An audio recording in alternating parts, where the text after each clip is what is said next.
প্রথমত উনি সরাসরি একটা মন্তব্য করেছেন, যে মন্তব্যটা একজন সাংবাদিক হিসেবে করার কথা নয়।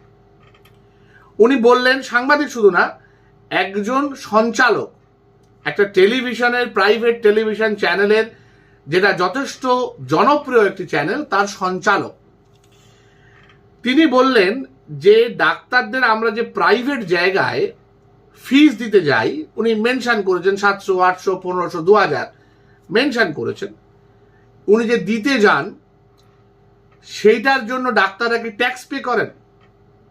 কারণ উনি ক্যাশে দিচ্ছেন।